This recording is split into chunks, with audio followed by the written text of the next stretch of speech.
আল্লাহর হাবিব সাল্লাল্লাহু আলাইহি ওয়াসাল্লাম বলেছেন যে পবিত্র রমজান মাসের সম্মানে আল্লাহ রাব্বুল আলামিন বাকি 11 মাস আল্লাহর জান্নাতকে সুসজ্জিত করতে থাকেন।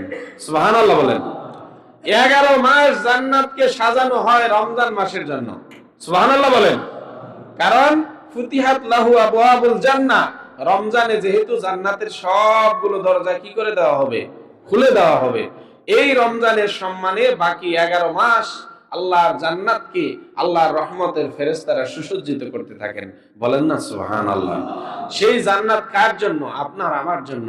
অতএব আমরা যদি এখন থেকে ভালোভাবে প্রস্তুতি নেই, তাহলে সেই জান্নাতের দরজা আপনার আমার জন্য রমজানে খুলে যাবে ইনশাআল্লাহ। আমার ভাইরা, আমার বন্ধুগণ, আল্লাহ রাব্বুল আলামিন কালামে হাকিমে বলেছেন, ওয়াসারিউ ইলা মাগফিরাতিম মির রাব্বিকুম ওয়া জান্নাতিন আরদুহাস সামাওয়াতু ওয়াল আরদ উইদ্দাত লিল মুত্তাকিন। আল্লাহ তাআলা বলেন, আমার বান্দারা, আমার মহব্বতের বান্দারা, তোমরা দৌড়াইয়া দৌড়াইয়া দ্রুত গতিতে আমার ক্ষমার দিকে তোমরা অগ্রসর হও। তোমরা আমার কাছে খুব তাড়াতাড়ি চলে আসো। আমি রব্বুল আলামিন তোমাদের ক্ষমা করার জন্য 24 ঘন্টা প্রস্তুত আছি। সুবহানাল্লাহ।